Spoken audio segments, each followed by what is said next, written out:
How long until we reach Nova Atar, Ensign?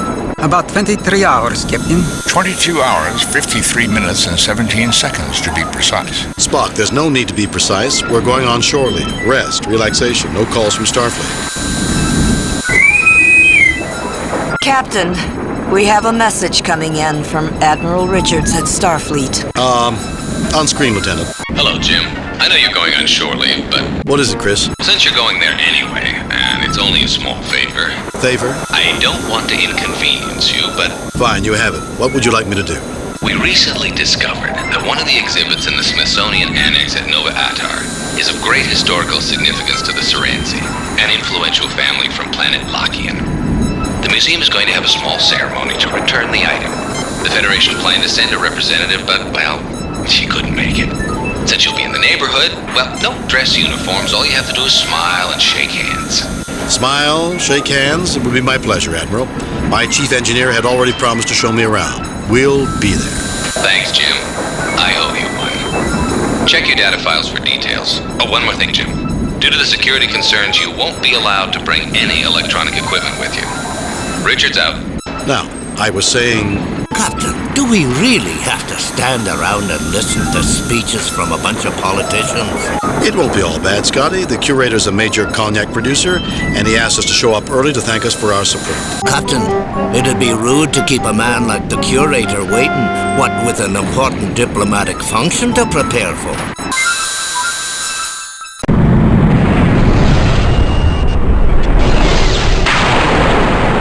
We've arrived at Nova Atar, Captain. Bring us into standard orbit, Mr. Sewell. Aye, Captain.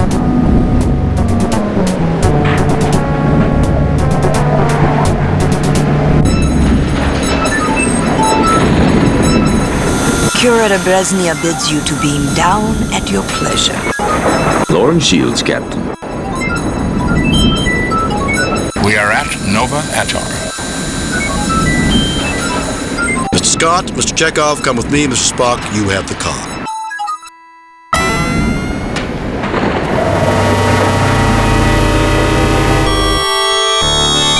Captain Kirk, good to meet you. I am Boris Brezhnev, curator of the museum. Everyone is buzzing about visitors from the Enterprise. A real feather in my cap. The pleasure is ours, sir. This is my chief engineer, Mr. Scott, and Ensign Chekhov, our navigator. Most pleased to meet you both. Chekhov, a fine name. I'm certain you will be interested in sampling the Kazakhstani cognac, distilled and blended by my family. In fact, I will later show you my most prized possession, a bottle of our finest vintage, aged 40 years from our very first pressing. But isn't cognac French? Originally, Mr. Scott. But before my ancestors came to settle this planet, they went to Cognac and purchased cuttings, brought them here, and made enhancements. You could say we reinvented Cognac. I do not wish to be rude, but you gentlemen are a bit early, and I must see to making certain the cleaning crews are finished working. Please, feel free to look about a bit. I will page you later, and maybe you will join me in a small toast before the ceremonies? Yes? It would be our pleasure, curator.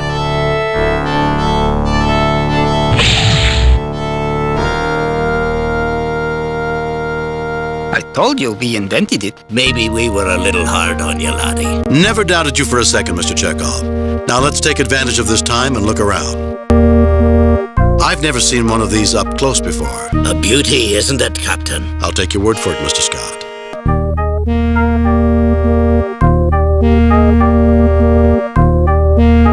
Maybe we should install one of these in the Enterprise. What do you think, Mr. Scott? I think not, Captain. Just a thought, Mr. Scott. Interesting piece of Klingon machinery. The plaque reads, an old ground-based phaser cannon model B-17, the real equalizer, rescued from a Federation scrapyard, probably based on the frontier near Nelapur. This phaser cannon no longer possesses any of its focusing or targeting equipment. The large capacitors in the base allowed a variety of power sources to be used to energize the cannon and gave the real equalizer considerable flexibility in use. The Klingon console looks operational, but without a ship attached, it's hard to tell. Written on the plaque, this is a control console from a Klingon warbird, the Klarg, which was salvaged from the battle wreckage near Crimmins 8. Think you could make that work, Mr. Scott? Of course, Captain. But it's not like I'll ever have to. Lights cascade continually above the surface of this device. Plaques on each side read, "The Vandecourt Aurora generator was donated to this museum by Sir William Loudon." Originally, a university experiment designed to test broadcast power as both a containment system and photostimulation for possible use in a propulsion system, the unit was presented as a gift to Loudon, who liked the way it looked and had recently donated a significant sum to the university. The plaque reads, "The Niven, non-integrated Vulcan electronumerator, was one of the earliest versions of a Vulcan computer. Some of the components were found to only function correctly at high temperatures. Since the focus in those early days was on computational effectiveness and not user-friendliness, the operator could not stand near the Niven during its operation. Input to the machine was cabled in from a separate device, hence it was a non-integrated computer. A heavy set of double doors. When open, good for moving large items through. When closed, good for stopping large items from moving through." I suppose this is interesting, but tampering with equipment will set off alarms. We hardly want trouble on our shore leave. No souvenirs, Mr. Scott. This looks interesting. I realize the temptation is there, but I don't think the museum wants you rewiring exhibits, Mr. Scott.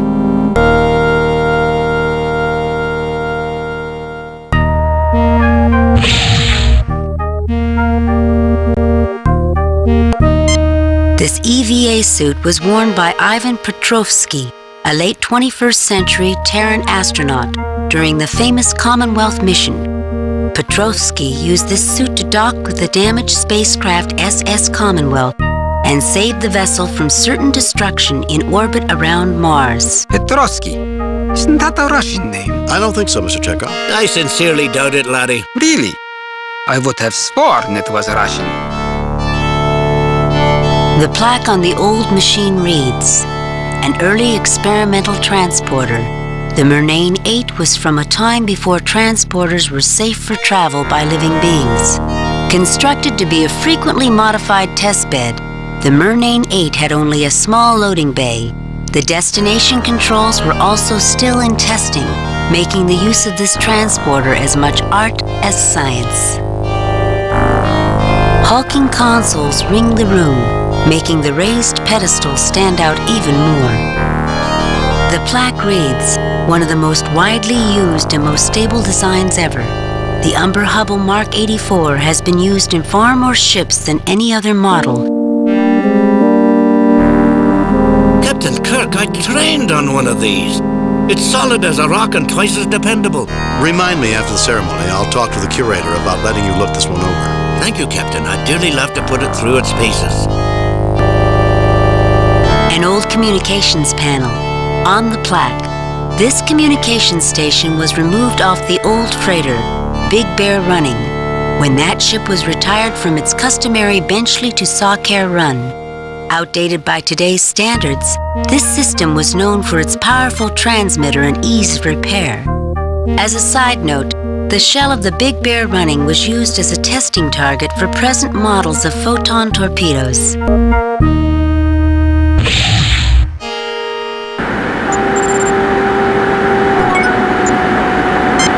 This display is all glistening angles of crystal, written on the plaque, an early example of the crystalline computers developed by the Lantoids of Tuner 9. Supposedly impossible to access by non-Lantoid life forms, the computer works on a combination of harmonics and light transmission. The Lantoids make physical contact with the computer to operate it. It is said that listening to a Lantoid operate the computer is like listening to a complex musical score played on delicate chimes. The Lantoids view programming as an art form. The plaque reads, "The Dunkelberger Automated Worker Mark 12 was a successful entry in the early days of automated labor. The Mark 12 was designed to function as a cargo helper, allowing small manufacturers to cheaply compete against large corporations. Due to their small size, reliability, and obedience, these robots were often treated like pets and given names that were incorporated into their response systems.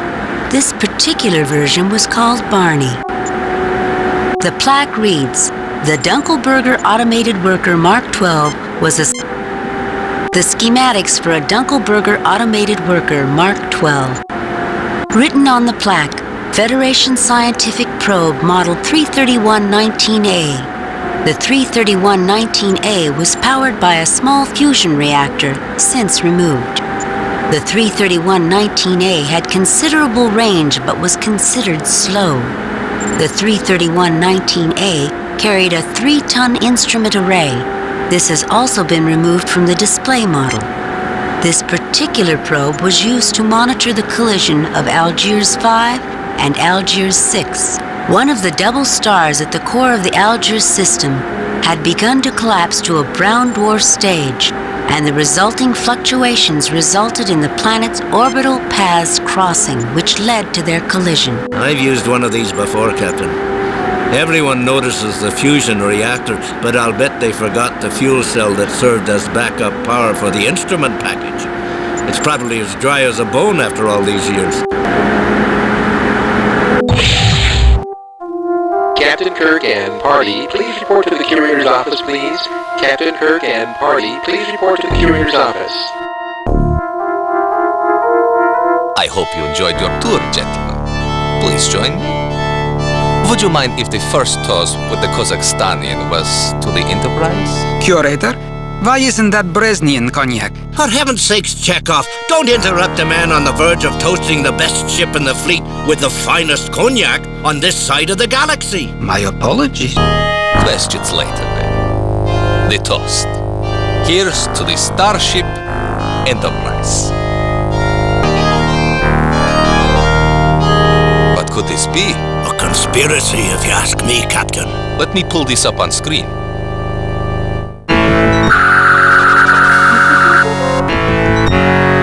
They've destroyed my camera.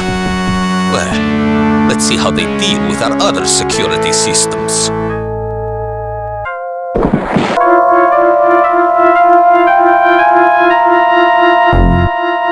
This is a very expensive silver tray. The decanter is nearly full. Captain, I don't know what we could possibly use this for.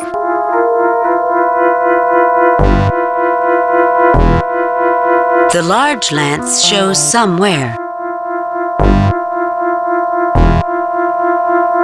I feel rather bad about this, Captain. I do too, Scotty, but it's always surprising what you need in an emergency.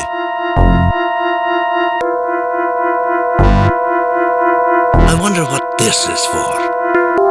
The note on the paper reads, Brezhnev, VVSOP 2123.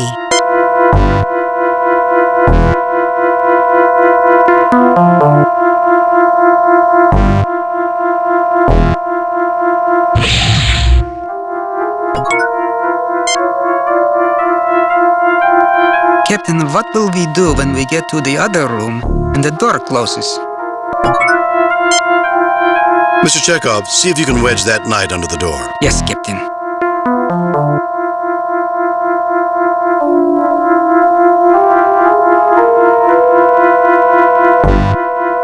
There, that should hold the door open.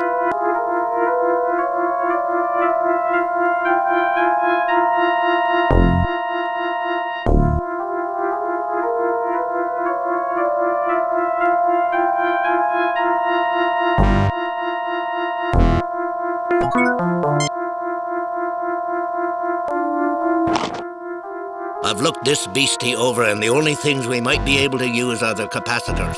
I've taken them out. They'll soak up a wee bit of power before releasing it.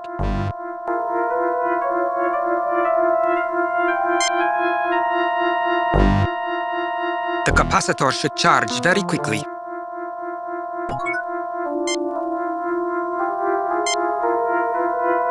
The capacitor should charge very quickly.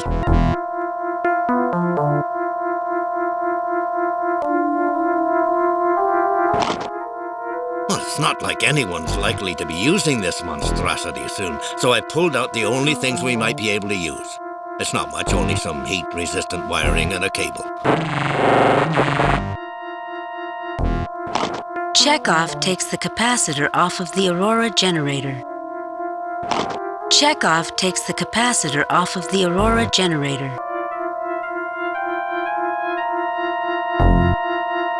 Security lockdown is in effect. Please enter access code.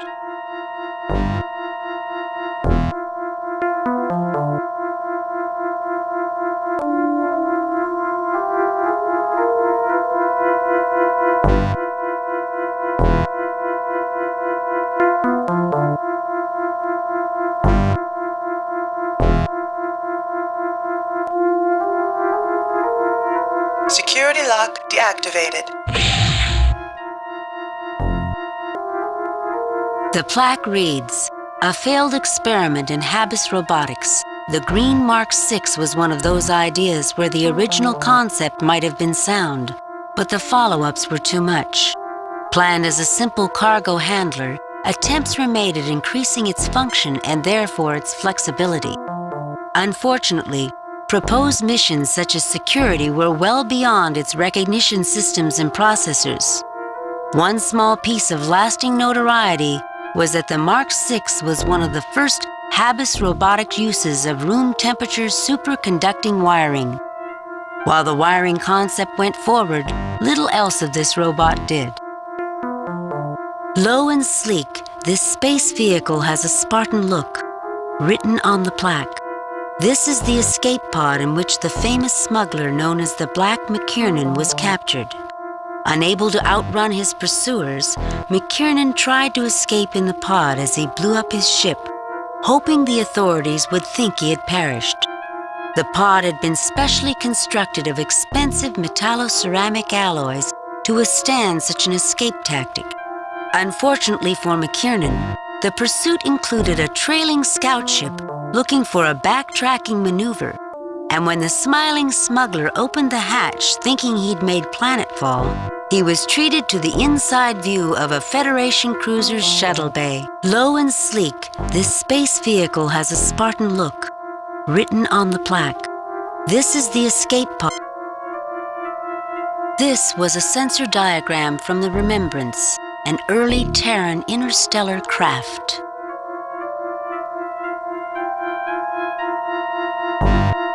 The surface of the old docking ring is pitted from micrometeorite strikes, and there are several large welds running completely around it.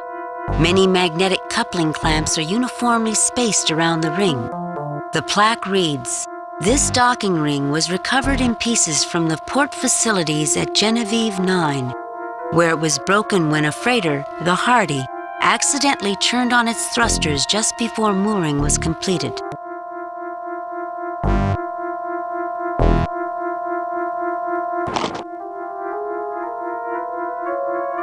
I was able to pull off some of the magnetic clamps. I'm sure we will find a use for them.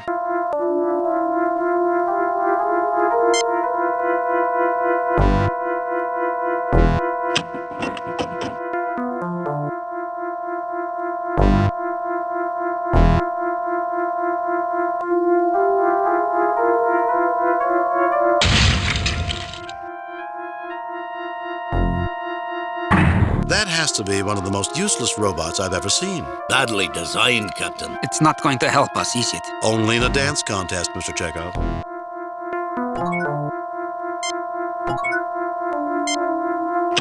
You take the capacitor out of the robot. Security lockdown is in effect. Please enter access code.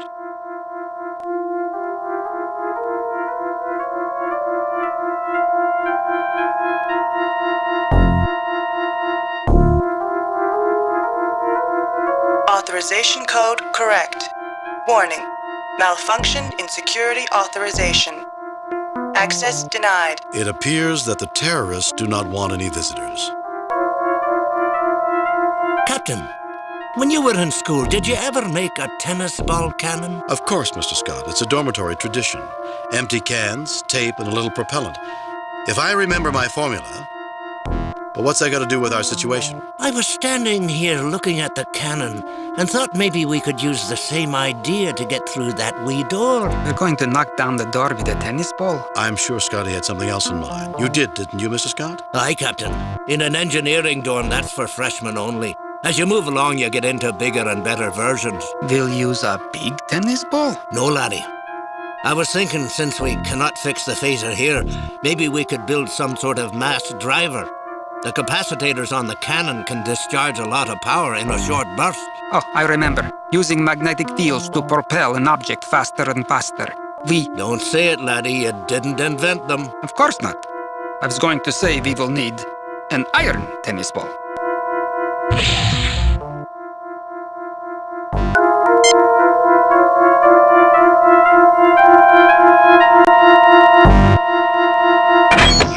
Everything on this pod's too tight. I need the proper tools. I was able to get one loose access panel, but I'm not sure what we can do with it.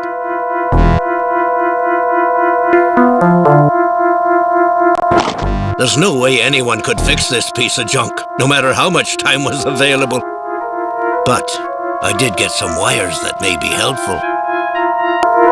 Unless we can figure out a way to roll the whole monstrosity out of here, I don't think there's much else we can do with it, Captain.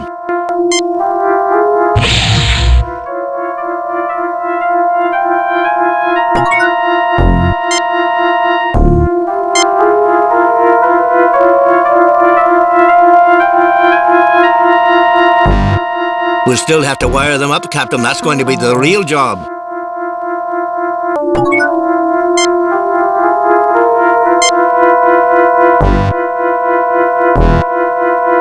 Captain, I'll need a little help positioning the clamps correctly while wiring them. Captain, push harder. I'll need these tighter to get more power. I'm giving it all I got, Scotty.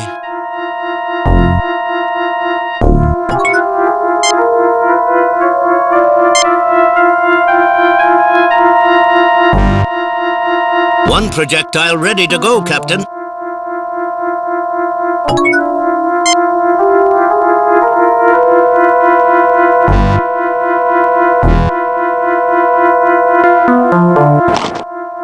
There's little else we can do with this, Captain.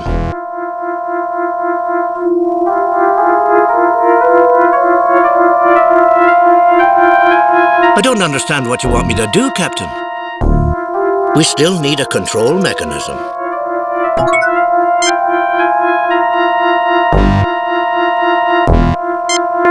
No, I don't think that's necessary.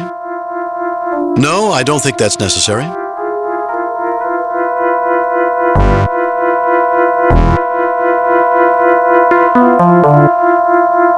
We are hooked up here, Captain.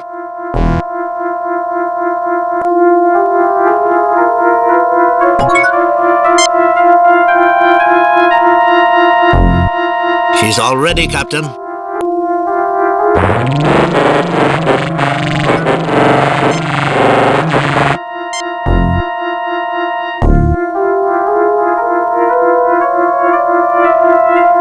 We'll still have to wire them up, Captain. That's going to be the real job.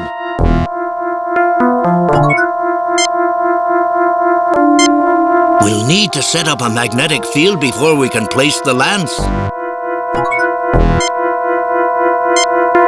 It won't do us any good to hook it up to the panel until everything is wired up.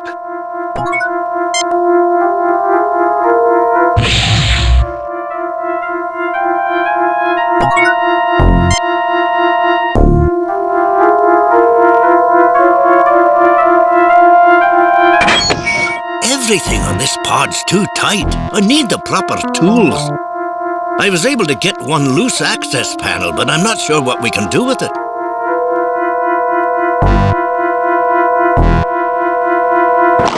There's no way anyone could fix this piece of junk, no matter how much time was available.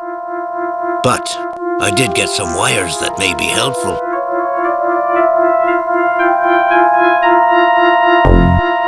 Unless we can figure out a way to roll the whole monstrosity out of here, I don't think there's much else we can do with it, Captain.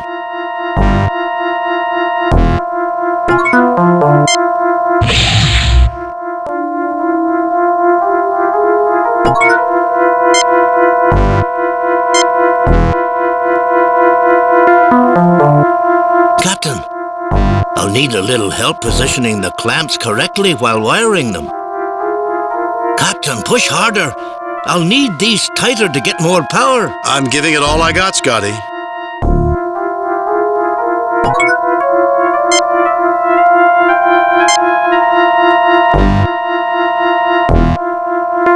One projectile ready to go, Captain.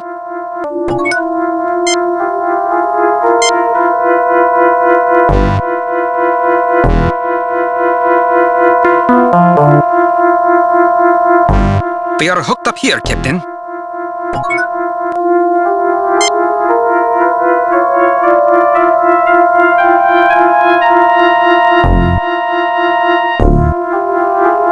Thank you, Captain.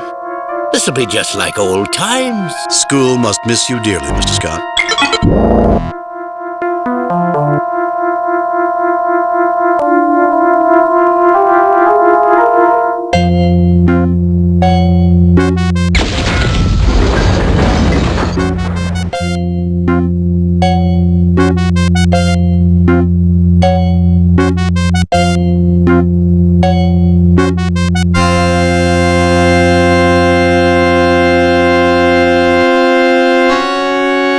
Engineering panel.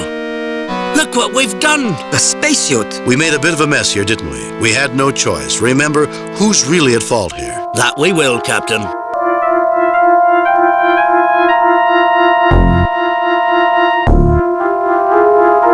The gas canister is a bit beat up from the fall, but still functional. The curator mentioned these were in each room. We could open the door and spray it on the terrorists. If it's fast enough to stop them from using their phasers, it'll stop us too. And they'd get a warning if the door started to open. Time enough to put the hostages in jeopardy. I don't think McCoy would like this transporter, Captain. Even I would not want to use this one. You? Not use a piece of equipment? Why not, Mr. Scott? This little beastie put out a wee bit of energy discharge during transport. You've heard of the Heisenberg uncertainty principle. Of course, Mr. Scott. Well, this is the Mulligan certainty field, guaranteed to do bad things to you even Dr. McCoy cannot fix. You can block the radiation, but she's not something I'd want to play with unless I absolutely had to. You'd have to repair the wires anyway. And the power unit's been pulled out too.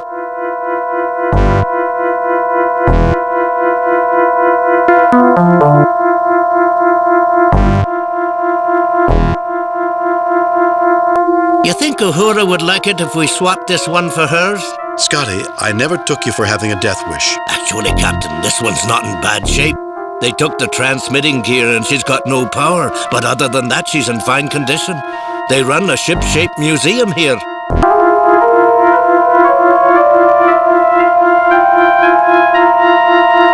Security lockdown is in effect. Please enter access code.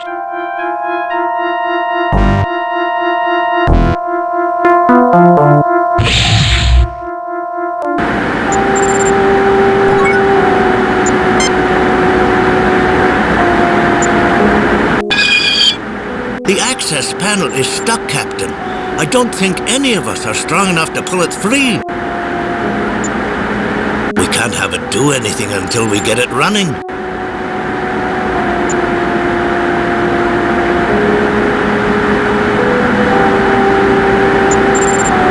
This is an odd beastie, Captain. I'm not even sure how they powered this thing. It'd take days to begin to understand it. You, Scotty? I'm only human, Captain. It probably wouldn't hurt anything to take one crystal. It's just a display after all. This one looks good.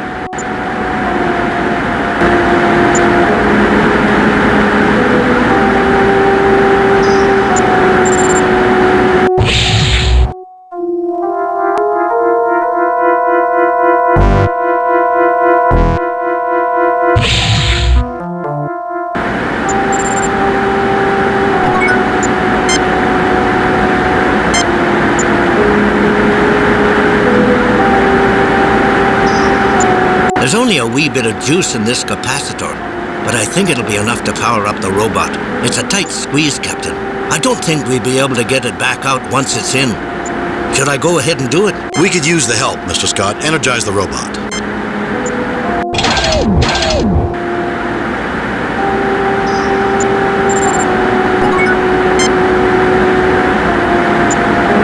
Barney, open the pod bay door.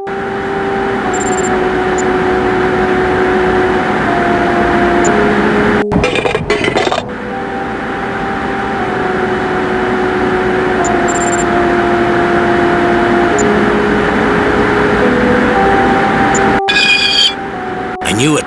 They forgot to take out the fuel cell. That fusion reactor always scares people enough that they forget the backup cell. It's dry now. You'd need to wet this beauty down and get a catalyst in her.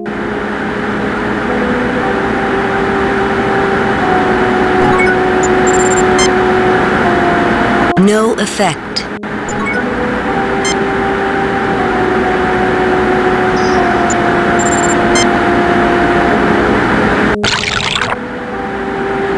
I hate to see a sweet liquid used for something other than tasting, but at least it'll work a fair bit in here.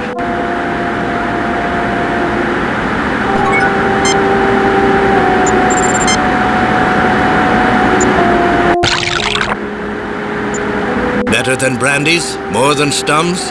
Look out, fuel cell, here she comes.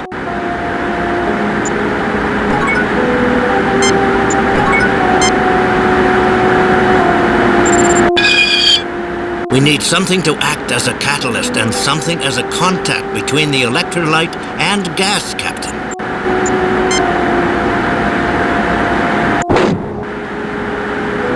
It's a good thing to build in so much flexibility. The silver isn't a bad catalyst and will act as a contact, too.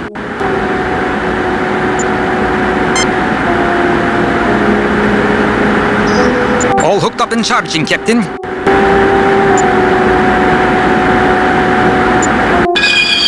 All ready to go, Captain.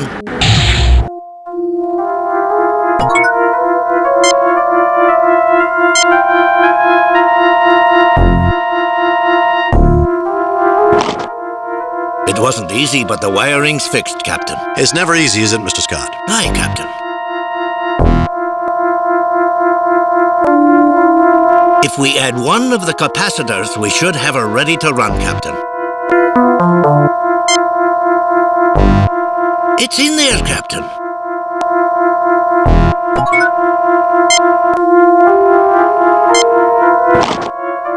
This should work. I hope.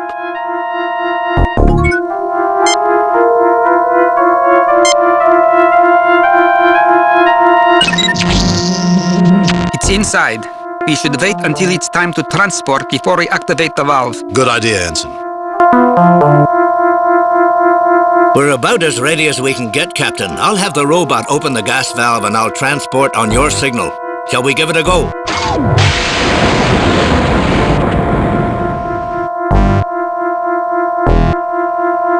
Energize, Mr. Scott. Let's hold off for now, Mr. Scott. Energize, Mr. Scott.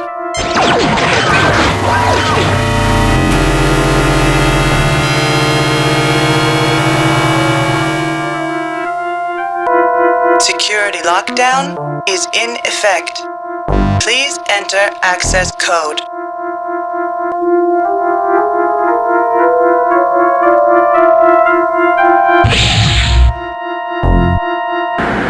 The gas worked. Mr. Chekhov, have Dr. McCoy beam down to make sure the curator and guards are all right. Mr. Scott, lower the museum's shields and have a security team beamed aboard. Captain's log supplemental. With the terrorist unconscious, it was an easy matter to turn off the security override. The terrorists turned out to be from another family from Lakia, the Onakan, a family with a long history of feuding with the Saransi, who also claimed the probe. The probe was the very same probe that discovered Lakian and had enormous symbolic importance to the families on the planet. Curator Brezhnev was treated by Dr. McCoy and is in good health. Commendations are in order for Scott and Chekhov for meritorious service. Lieutenant Uhura, send a message to Admiral Richards. Tell him he owes me more than he thinks he does. Aye, sir. I have a feeling he's not going to be surprised. I'm afraid I'm going to remember this mission with a great deal of sadness, Captain. Why is that, Mr. Scott? It was such a fine cognac, Captain. It was just waiting for us, and now it's gone forever. Such a waste. You always remember the one that got away. Sure, Scott. Captain, message incoming from Starfleet. I see they got our report. On screen. I reviewed your report from your recent assignment, Captain, and have a few comments. Well done, Kirk. Keep up the good work. I must say, however, your performance is not what we've come to expect from James T. Kirk. I guess we all have our off days, Captain. Kane out.